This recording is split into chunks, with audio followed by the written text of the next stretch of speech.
9장 10절에서 17절까지 말씀입니다. 제가 가진 성경으로는 신약성경 106면쯤 있습니다.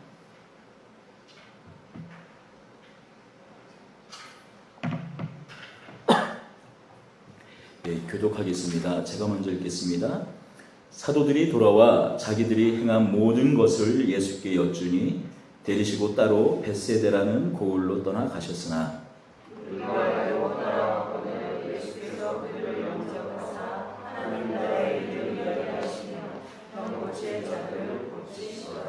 날이 저물어 가매 12사도가 나와 여짜오되 무리를 보내어 두루 마을과 촌으로 가서 유하며 먹을 것을 얻게 하소서.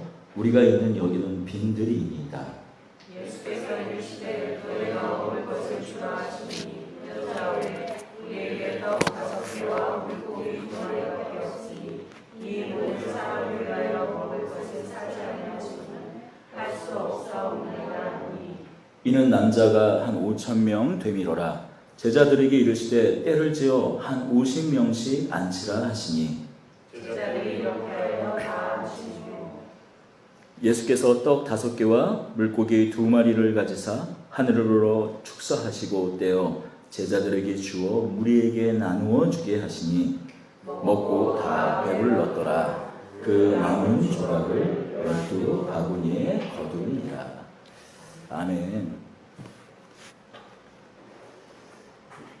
오늘 본문은 벳세다라는 곳까지 몇 날 며칠을 예수님께 예수님을 따라온 무리들에게 떡과 물고기를 먹이신 사건, 그러니까 오병이어 이 사건을 기록하고 있습니다.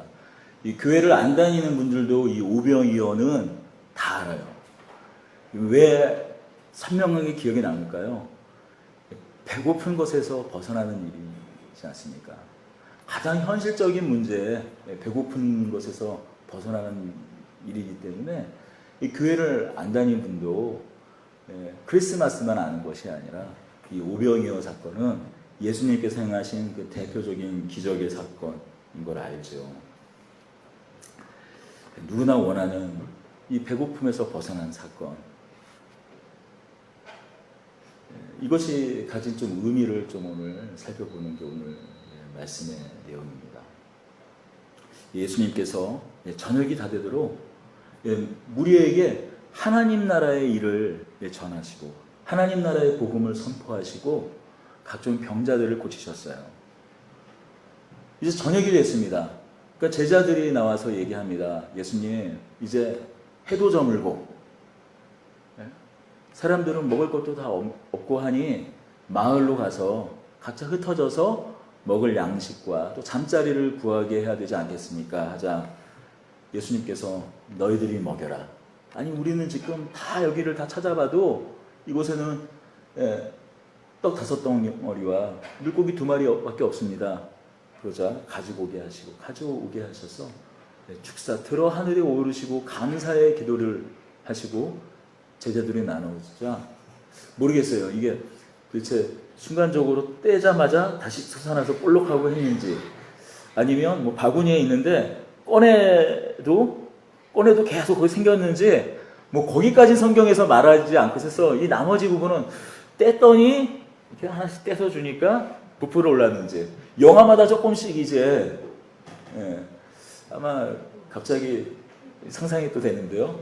요즘에 이제 CG가 컴퓨터 그래픽이 아마 잘 처리됐으니까 옛날 영화에는 대부분 바구니에서 꺼내는 거 그건 쉽잖아요. 그냥 영화적 표현으로 그냥. 그런데 요즘에 아마 만약에 영화를 다시 오병이어 기적을 찍는다 그러면 CG 처리를 할 거예요 아마. 그래서 떨어지는 딱 떼는데 순간적으로 뭐 어떻게 아무튼 5,000명이 다 먹고 남았습니다. 12왕주이나 남았다라는 것이 오늘 본문 말씀이죠. 벳세다라는 곳은 갈릴리 그 서편에서 보면 거의 정동에 위치한 곳이에요. 예수님께서 주로 활동하시는 것은 이제 디베랴, 갈릴리 호수가 있으면 이쪽이 그 서쪽이 가장 서쪽이 디베라 바다, 티베리아 바다가 우리가 디베라라고 하는데 디베라 바다, 그리고 약간 북쪽에 치우친 곳이 가버나움, 그리고 이 동쪽이 거의 정동이 베세다입니다. 그리고 거라사의 광인을 고쳤던 곳은 조금 더 이 정동에서 좀 더 남쪽에 치우쳐 있고요. 거의 예수님께서 거라사 광인을 고치시고 다시 가버나움으로 가셨다가 다시 베세다로 왔어요. 사람들이 예수님이 가는 곳곳마다 쫓아다니는 것이죠. 무리가 오히려 줄어드는 것이 아니라 무리가 계속 불어났습니다. 몇 날 며칠 이렇게 따라던 사람들이 이제 저녁 늦게까지 하나님 나라의 복음, 하나님 나라의 신비를 듣는 거예요. 여러분, 지금 이 예수님께서 말씀하시는 이 말씀의 현장은 물론 앞서서 세례 요한이 하나님 나라의 복음에 대해서 그 맛보기를 조금 이렇게 맛보기는 했겠지만 지금 어떤 일인가 하면 이 이스라엘 땅 가운데 400년 동안에 하나님의 말씀이 끊어졌어요. 말라기서의 마지막 선지자의 말씀이 있은 후에 400년 동안 말씀이 끊어진 거예요. 어떤 선지자도 없었어요. 그런 상황에서 지금 하나님 나라의 복음의 말씀이 선포되니 그 사람들의, 그 무리들의 마음이 얼마나 충만하게 고향이 되었겠습니까? 거기다가 그 증거로서 각종 병자들이, 못 보는 사람들, 듣지 못하는 사람들, 평생 태어나면서부터 손이 마르고 발이 말라서, 우리가 성경에는 뭐 손이 말랐다고 표현하지만 소아마비죠. 그런 사람들이 일어나는 기적이에요. 죽는 자들이 일어나는 그런 기적들이 일어납니다. 얼마나 하나님 나라에 대한 소망이 충만하고 그 마음이 고향이 되었겠어요. 그런데 문제는 배가 고프다라는 거예요. 그냥 우리가 한두 끼 정도야 이 집회 같은 거 하다 보면은 이렇게 점심도 거르고 저녁도 거르고 이렇게 해도 은혜가 충만하면은 배도 안 고프잖아요. 근데 이 사람들은 뭐 마태복음이나 다른 복음서에 보면 몇 날 며칠을 계속 집에 돌아가지 않고 따라다니는 무리였어요. 물론 처음에 뭔가 도시락 같은 뭔가 이렇게 모자기에 쌓았겠죠. 그런 양식이 다 떨어진 겁니다. 그러니 지금 그 무리 가운데 아무리 눈을 씻고 찾아봐도 한 아이가 갖고 있었던 5 덩어리 떡과 물고기 2마리밖에 없었던 거예요. 수위를 지금 쫓아다녔던 것이죠. 한번 이렇게 상상을 해보세요. 갈릴리 그 바다, 갈릴리 호수에 저녁 노을이 싹 이제 저물어 가는데 마음은 뜨거워요. 충만해요. 그런데 뱃속에는 꼬르륵 배고파요. 그 뭔가 허전하지 않습니까? 씁쓸하지 않으세요? 예수님께서는 그 5 덩어리의 떡과 물고기 2마리로 모든 사람들의 그 배고픔을 해결하신 것이죠. 지금 축제가 다만 말씀의 축제뿐만이 아니라 거기에 큰 잔치가 열린 것입니다. 오병이어 하면 많은 사람들이 이런 주제를 떠올려요. 어쨌든 아이가 5 덩어리 떡과 물고기 2마리를 내놓았으니 이런 큰 기적이 있지 않겠느냐 해서 뭐라고 우리가 얘기합니까? 작은 헌신이 큰 기적을 만든다. 또 이런 주제로 또 풀어가죠. 제자들의 믿음을 사용하셔서 타인의 필요를 채우는 큰 기적을 예수님께서 일으키셨다. 뭐 그렇게 이야기를 하곤 합니다. 그 말씀이 틀린 말씀 아니죠. 작은 헌신이 큰 기적을 만드는 게 분명합니다. 또 예수님께서 말씀하신 대로 아마 대부분 여러분의 성경에 아마 중간에 너희가 먹을 것을 주라. 이게 빨간색으로 되어 있을 거예요. 너희가 먹을 것을 주라. 제자들이 사용되어서 예수님이 행하시는 그 기적과 그 표적에 동참하고 그 능력의 도구로 사용된 기쁨이 있었죠. 그런데 우리 한번 가만히 생각해 보면 만약에 이 현장 가운데 떡 5 덩어리와 물고기 2마리가 없었다면 예수님께서 그 무리들을 5,000명이 넘는 그 무리들을 먹이고자 하셨을 때 먹이지 못했을까요? 뭐가 그래도 있어야 되지 않나? 씨앗 같은 게 아니죠. 예수님께서 먹이고자 하셨, 만약에 그 무리들을 불쌍히 여겨서 먹이고자 하셨다면 충분히 먹이시고도 남죠. 핵심은 뭐에 있는가? 오늘 이 말씀에 굶주린 사람들이 먹었다라는 것이에요. 배부르게 먹었다라는 것이에요. 먹고 남고 12광주리도 넘도록 남았다라는 것입니다. 예수님이 함께 계시는 현장 가운데 풍성함이 있다라는 것이에요. 지금 이 사람들은 어떤 사람입니까? 로마 식민지에 살아가는 사람들이에요. 우리 아직 주변에 일제시대 때를 겪었던 분들이 다 아직도 살아계시나요? 생존해 계시지 않습니까? 저희 아버님만 하더라도 31년생이에요. 해방을 중학교 2학년, 그러니까 1학년 때 마치셨어요. 근데 그때 아버지께서 하시는 말씀이 뭐냐면 하루에 한 끼도 제대로 못 먹었다는 거예요. 가족들이 많았어요. 쌀을 풀어서 한 줌 이 쌀을 풀어서 이 큰 거의 그 들통 같은 데다 풀어놓고 이 힘을 건 죽을 그나마 그것도 하루에 한 번 먹으면 잘 먹는 거라고 하시더라고요.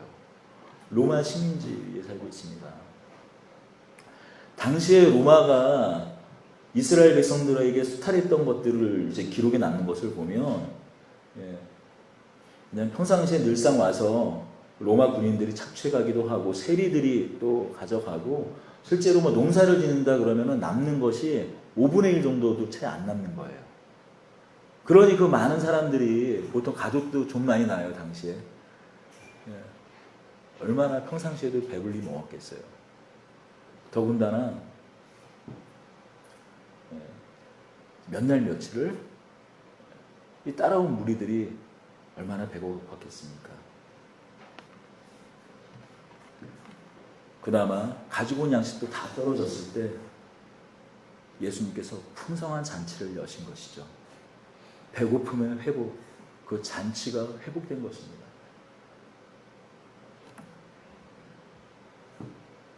평지설교에서 마태복음에서는 우리가 칠복이라고 말하지만 평지설교, 누가복음에 있는 그 평지설교에서 사복사화 중에 두 번째 복이 무엇입니까? 너희 줄인 자는 복이 있나니 너희가 배부름을 얻을 것이니요. 이 말씀이 눈앞에 현실이 된 거예요.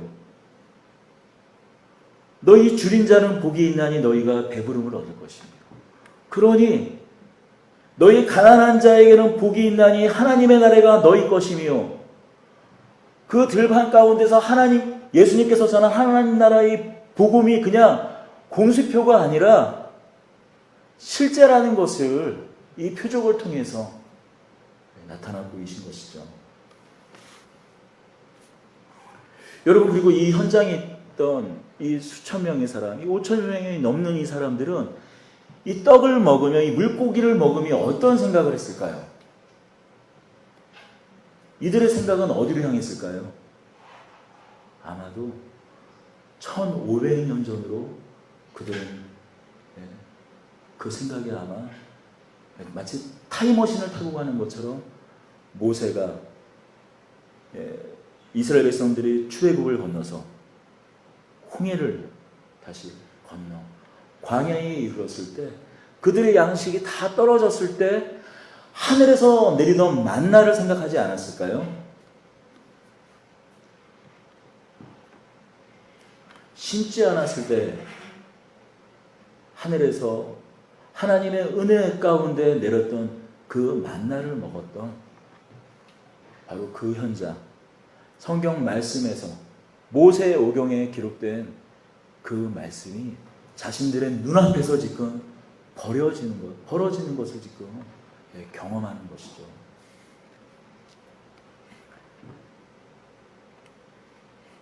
사실 예수님께서 이 오병이어의 기적을 보이신 이 사건은 갈릴리 호수를 건너실 때 풍랑을 잠잠케 하시던 그 사건 이후에 일어나는 일에 어떻게 보면 그 완성이라고 할 수 있는 이야기일 수 있어요. 한번 감감히, 한번 곰곰이 한번 생각해 볼까요? 풍랑을 잠잠케 하셨던 것. 예수님께서 갈릴리 호수 건너편 이 거라사 지방으로 가셨을 때 일어났던 풍랑을 잠잠케 하셨던 일은 무엇과 연관이 될까요? 이스라엘 백성들이 애굽을 건널 때 애굽을 탈출해서 홍해 앞에 섰을 때 애굽의 병거가 쫓아오죠. 바울의 수많은 병거가 쫓아옵니다. 그때 하나님께서 모세를 통하여서 어떻게 하십니까? 그 지팡이를 향했을 때 홍해가 갈라집니다. 초자연적인 역사가 일어나요. 마치 예수님께서 갈릴리 호수를 건널 때 풍랑을 잠잠케 하신 일은 마치 모세가 그 홍해를 갈랐던 것과 비견되는 일이죠. 거라사 지방에 도착합니다.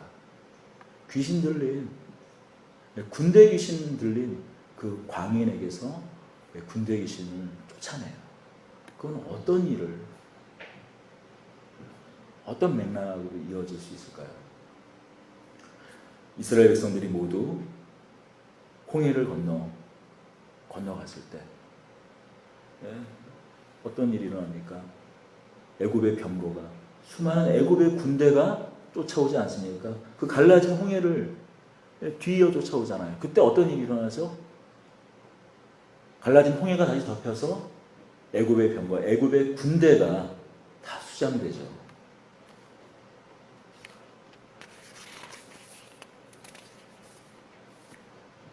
(1500년) 전에 그 홍해에서 이스라엘을 압제했던 애굽의 군대가, 애굽의 군대가 수장되었다면 이 거라사 앞에 이 갈릴리 호수에 군대의 귀신들을, 사단의 앞잡이, 그 지역을 다스리고 그 지역을 억누르고 있던 군대의 귀신을 수장시키신 것이죠.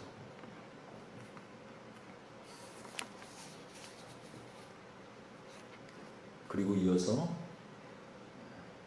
그 모인 무리들에게 예수님께서 마치 만나와 같이, 하늘에서 내리는 만나와 같이 예수님께서 떡을 먹이시는 겁니다. 이스라엘 백성들은 그 광경을, 자신들이 경험하는 이 광경을 스스로 목도하면서 무엇을 생각했을까요? 아, 이스라엘이 회복되는구나. 아, 이스라엘이 회복되는구나. 이스라엘 나라가 회복되는구나라고 생각을 했을 거예요. 더군다나 세례 요한이 뭐라고 말을 했습니까? 내 뒤에 오실 이를 기다리라고 말씀하지 않았어요. 세례 요한이 말한 바로 그가 나타난 것이죠. 모세가 말한 나와 같은 선지자, 바로 그가 나타난 겁니다. 요한복음 6장 14절에서는 이 사람들의 반응이 고스란히 담겨져 있어요. 요한복음 14장을 제가 읽도록 하겠습니다. 그 사람들이 예수께서 행하신 이 표적을 보고 말하되 이는 참으로 세상에 오실 그 선지자라 하더라. 신명기에서 말한, 모세가 말한 나와 같은 선지자 하나가 일어날 것이라고 말한 그 말이 오늘 이 현장, 이 들판 가운데 응하여진 것에 대해서 말하는 것이죠. 그러나 여러분, 예수님께서는 이 사람들이 생각하는 그 이상의 존재 아닙니까? 그 이상의 존재예요. 누가복음을 비롯해서 마태, 마가, 또 이 모든 그 복음서, 우리가 마태, 마가 복음은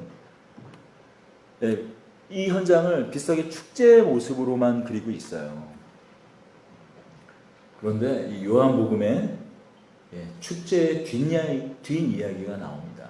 근데 여러분, 우리가 축제를 대학 축제도 참석해보고 여러 축제를 참석해보면 사실 축제가 벌어지는 그 시간보다 축제가 끝난 뒤의 이야기가 진짜 아닙니까? 그렇지 않나요? 축제보다 축제가 끝났을 때가 더 재밌지 않았어요? 저만 그랬었나 보네요. 죄송합니다. 우리 한번 요한복음으로 한번 가보겠습니다. 좀 읽어볼 구절이 많아서 좀 제가 읽겠어요. 오늘 누가복음 말씀을 책근으로 좀 클릭해두고 요한복음으로 가겠습니다. 요한복음 6장입니다.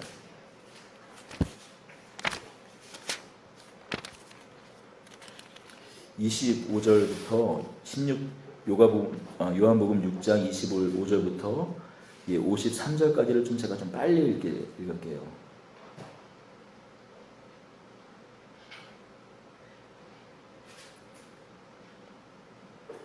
35절부터 제가 좀 빨리 읽도록 하겠습니다. 6장 35절부터 읽겠습니다. 예수께서 이르시되 나는 생명의 떡이니 내게 오는 자는 결코 줄이지 아니할 터이요 나를 믿는 자는 영원히 목마르지 아니하리라. 그러나 내가 너희에게 이르기를 너희는 나를 보고도 믿지 아니하는도다 하였느니라. 아버지께서 내게 주시는 자는 다 내게로 올 것이요 내게 오는 자는 내가 결코 내쫓지 아니하리라. 내가 하늘에서 내려온 곳은 내 뜻을 행하려 함이 아니요 나를 보내신 이의 뜻을 행하려 함이니라. 나를 보내신 이의 뜻은 내게 주신 자를 자중에 내가 하나도 잃어버리지 아니하고 마지막 날에 다시 살리신 이것이니라. 내 아버지의 뜻은 이들을 보고 믿는 자마다 영생을 얻는 이것이니 마지막 날에 내가 이를 다 살리리라 하시니라. 자기가 하늘에서 내려온 떡이라 하심으로 유대인들이 예수께 대하여 수군거려 이르되 이는 요셉의 아들 예수가 아니냐. 그 부모를 우리가 아는데 자기가 지금 어찌하여 하늘에서 내려왔다 하느냐. 예수께서 대답하여 이르시되 너희는 서로 수군거리지 말라. 나를 보내신 아버지께서 이끌지 아니하시면 아무도 내게 올 수 없으니 오는 그를 내가 마지막 날에 다시 살리리라. 선지자의 글에 그들이 다 하나님의 가르치심을 받으리라 기록되었은즉 아버지께 듣고 배운 사람마다 내게로 오니라. 이는 아버지를 본 자가 있다는 것이 아니니라. 오직 하나님에게서 온 자만 아버지를 보았느니라. 진실로 진실로 너희에게 이르노니 믿는 자는 영생을 가졌나니 내가 곧 생명의 떡이니라. 너희 조상들은 광야에서 만나를 먹었어도 죽었거니와 이는 하늘에서 내려온 떡이니 사람으로 하여금 먹고 죽지 아니하게 하는 것이니라. 나는 하늘에서 내려온 살아있는 떡이니 사람이 이 떡을 먹으면 영생하리라. 내가 줄 떡은 곧 세상의 생명을 위한 내 살이니라 하시니라. 그러므로 유대인들이 서로 다투어 이르되 이 사람이 어찌 등이 자기 살을 우리에게 주어 먹게 하겠느냐. 예수께서 이르시되 내가 진실로 진실로 너희에게 이르니 인자의 살을 먹지 아니하고 인자의 피를 마시지 아니하며 너희 속에 생명이 없느니라. 뭐라고 말씀합니까? 너희가 나를 선지자 정도로 아느냐? 너희 지금 당장에 배고픔이 해결됐다고 너희가 나를 왕으로 삼으려 하느냐? 나는 그 이상의 존재라고 말씀하세요. 나는 떡이다. 내가 곧 생명이다. 너희는 만나를, 당시에 너희 조상들은 만나를 먹었어도 하늘에서 내려온 만나를 먹었어도 죽었거니와 아니 나는 곧 생명이기 때문에 나를 먹으면 영원히 산다고 말씀하세요. 아니 도대체 이 말도 못 알아듣겠는데 한술 더 뜨세요. 그리고 나의 피를 마시라고 말해요. 내 피를 마시는 자는 영생을 가진다라고 말씀합니다. 어떻게 됩니까? 모든 사람들이 다 떠나가지 않습니까? 도무지 감당할 수 없는 그 말을 듣고 다 떠나가지 않습니까? 우리 다시 한번 이제 사무엘상 6장으로 한번 가봅시다.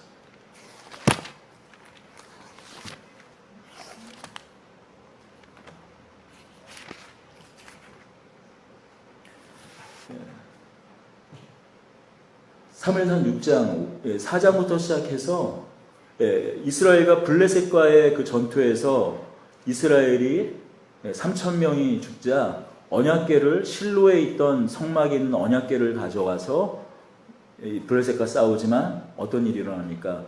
오히려 4,000명이 아니라 이번에는 3만 명이 죽고 법궤를 블레셋에게 빼앗기죠. 그 군인들이 블레셋 사람들이 그 법궤를 마치 자신들의 신에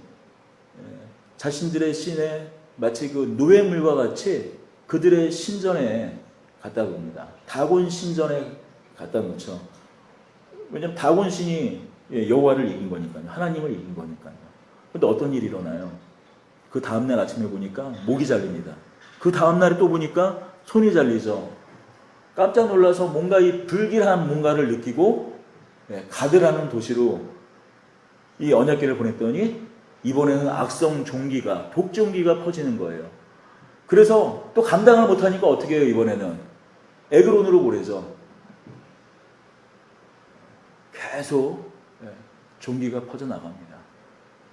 그래서 이 사무엘상 6장 1절에 보면은 그들의 지방 가운데, 블레셋 지방 가운데 언약궤를 그냥 내버려 뒀다라고 얘기해요. 그런데 그게 지방이 아니라 실제로는 들판이에요. 그냥 도저히 감당을 못하니까 언약궤를 그냥 아무 들판에나 그냥 한 대에 그냥 내버려 둔 거예요. 그런데 어떻게 돼요? 7개월 동안 계속 악성 종기가 막 들끓어요. 많은 주석가들이 얘기해요. 그들이 왜 금으로 만든 독종기 5과 그 다음에 금쥐 5개를 만들었을까? 아마도 곳곳마다 그 악성 종기가 퍼졌던 곳마다 쥐가 먼저 출몰하고 나서 종기가 퍼진 것으로 봐서는 아마도 그게 패스트였을 것이다 라고 생각을 많이 해요. 아무튼 그래서 어떻게 합니까? 다시 베세메스의 암소에 그 수레의 그 언약궤를 보냅니다. 베세메스 사람들이 그 언약궤를 받았을 때 어떻게 해요? 기뻐하면서 그 수레는 장작으로 삼고 그 암소를 번제로 드리죠. 그런데 이 베세메스 사람들이 그 언약궤를 예배한 이 하나님의 임재가 다시 온 것에 대한 반응 자체는 틀리지 않았지만, 여러분 우리가 레위기 1장에 보면 번제를 드릴 때 반드시 숫소 아니면 숫염소, 숫양을 드렸어야 됐어요. 베세메스는 레위 지파 중에서 고앗 자손과 아론의 자손들이 할양받은 갑자기 우리 10개의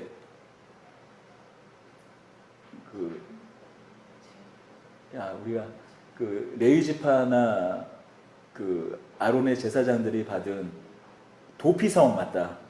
대표적인 도피성이었어요. 그 도피성 중에서도 그 도피성 중에서도 아론의 자손과 레위의 족속 중에서 가장 어떻게 보면 첫째 장자에 속하는 그 고앗 자손이 할양받은 곳이에요. 근데 그런 사람들이 모여 있는 도피성에서 하나님의 임재 언약궤가 오는데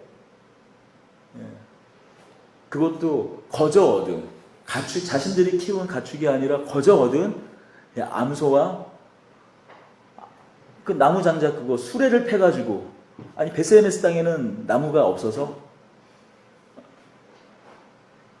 그것뿐인가요? 도대체 그 언약궤 속에 뭐가 들어있나 궁금해가지고 뚜껑을 열어요. 70명이 죽죠. 여기 보면 성경에 가로하고 5만이라고 되어 있는데 어떤 사본에는 5만으로 되어 있기 때문에, 근데 5만 명이 죽었던 70명이 죽었던 10명이 죽었던 그것이 몇 명이 죽었냐가 중요한 것이 아니라 어처구니 없는 일을 벌이죠. 그리고 그런 일을 겪은 다음에 어떻게 해요? 감당을 못하니까 그 법궤를 기럇 여라임에 떠나버립니다. 제가 이 말씀을 드리는 이유는 이것이에요. 이스라엘 백성들이 똑같았다라는 것이죠. 블레셋이랑. 블레셋이 감당을 못하자, 감당을 못하는 하나님을 봤으면 예배를 해야지. 그걸 아스돗에서 가드로, 가드에서 에글론으로 마치 괴짝을 옮기듯이 계속 떠넘기다가 들판에 그냥 내버려 두지 않습니까? 이스라엘 백성들도 마찬가지라는 거죠. 자신들이 감당을 못하자, 먹고 배부를 땐 좋았죠. 그런데 자신들이 감당을 못하자 감당을 못하시는 말씀을 하니까 떠나간다는 것이죠. 여러분, 바로 앞서서 거라사에는 어떤 일이 있었습니까? 거라사에 그 광인에게서 군대 귀신을 내어 쫓고 그 2,000명의 그 돼지떼들이 수장된 다음에 그들의 주인이 옵니다. 그리고 그들이 하는 말이 무엇이었습니까? 예수여 떠나소서라고 말합니다. 비록 예수님께서는 한 뼘 땀밖에 디디지 못하는 사람이셨어요. 하지만 예수님은 하나님이셨습니다. 하나님의 임재셨어요. 우리가 눈으로 볼 수 있고 만질 수 있고 함께 호흡해서 대면할 수 있던 하나님의 현현, 하나님의 임재 그 자체셨다라는 거죠. 성육신하신 하나님이셨어요. 그런데 그 하나님을 떠나라고 합니다. 여러분, 지금 이 사람들은, 지금은 이스라엘 백성들이 내 살을 먹고 내 피를 마셔야 한다라는 이 말을 듣고 도저히 감당을 하지 못해서 지금은 이 사람들이 떠나지만 나중에는 어떻게 하나요? 6월절 그 전날 6월절에 이르러서 예수님은 십자가에 내어놓죠. 바나바와 마치 거라서에 있던 사람들이 돼지와 예수를 맞바꿨던 것처럼 강도 바나바와 예수님을 맞바꾸지 않습니까? 예수를 십자가에 내어주게 됩니다. 그런데 여러분 아십니까? 여러분, 이들의 그 내어줌 때문에 여러분, 굶주린 우리가 예수님을 먹게 된 것이에요. 살아있는 것 같으나 죽은 우리가 세상의 모든 것을 다 누리고 있는 것 같으나 실상은 공중 권세 잡은 사단 아래서 신음하며 타는 목마름으로 살아갔던, 배고픈 기갈에 시달렸던 우리가 하늘에서 내린 떡을 먹게 된 것이죠. 마시면 다시 목마르지 않을 생수를 마시게 된 것입니다. 예수님의 살과 피로 우리 영혼의 기갈이 채워지게 된 것이죠. 여러분, 예수님께서 잡히시기 전날 밤에 떡을 가지사 축사하시면서 말씀하셨어요. 이것은 너희를 위한 내 몸이니 이것을 행하며 나를 기념하라 하셨습니다.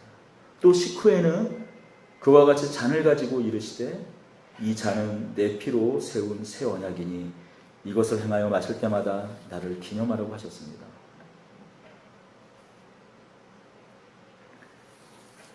여러분, 이제 우리가 성찬을 함께 나눌 것이에요. 근데 이 성찬을 함께 나누는 이 현장, 우리가 먹고 마실 때 우리는 지금 오병이어의 그 기적에 함께 참여하는 것입니다. 모든 배고픔이 사라지고 오직 예수로만 배불렀던 그 현장에 함께 참여하는 것이에요. 그리고 예수님께서 돌아가시기 전날 밤 제자들에게 말씀하셨듯이 이 떡은 내 몸이다. 이 잔은 너희를 위하여 흘리는 내 피, 새 언약의 피라고 말씀을 하셨던 것처럼 이제 우리가 이 떡과 이 잔에 참여할 때 우리는 예수님의 몸이 되고 또한 작은 예수가 되어 예수와 함께 살아가게 된 것을 확인하게 되는 것입니다. 이제 여러분 한 사람 한 사람 나와 예수님의 몸, 하늘에서 내리는 그 떡을 함께 나누고 이 잔을 함께 나누며 예수님의 한 몸, 우리가 한 가족 된 것을 우리 함께 누리는 이 시간 되기를 원합니다. 어떤 사람들은 이렇게 말하더군요. 그 사람이 먹는 것이 그 사람을 만든다라는 말을 아마도 여러분 들어보셨을 거예요. 우리가 매주 예수님의 말씀을 듣습니다. 그 생명의 말씀을 먹습니다. 그 생명의 말씀이 곧 우리를 작은 예수로 만들 거예요. 왜냐하면 그 말씀은 예수시니까요. 생명의 그 말씀이야말로 예수 아닙니까? 우리가 그 말씀을 먹으며 들으며 작은 예수가 될 것입니다. 예수의 몸이 될 것입니다. 또한 예수 그리스도의 임재 가운데 나누는 이 떡과 피가 또한 우리를 만들 것이에요. 우리가 이 한 떡과 이 한 잔을 마셨습니다. 이 떡과 잔을 통하여서 우리가 오늘 이 자리에 오병이어의 그런 기쁨과 축제, 다만 이 세상의 권세는 우리를 착취하고 빼앗고 헐벗게 하는 권세지만 예수 그리스도의 그 권위와 권세야말로 우리를 영원한 생명으로 풍족해 하고 풍성케 하신다면 우리가 그것에 부르심 받은 자라는 것을 오늘 성찬을 통하여서 확인하는 시간이었습니다. 우리 다 같이 주님 큰 영광 받으소서 함께 찬송하고 오늘 이 성찬 예배를 마치도록 하겠습니다.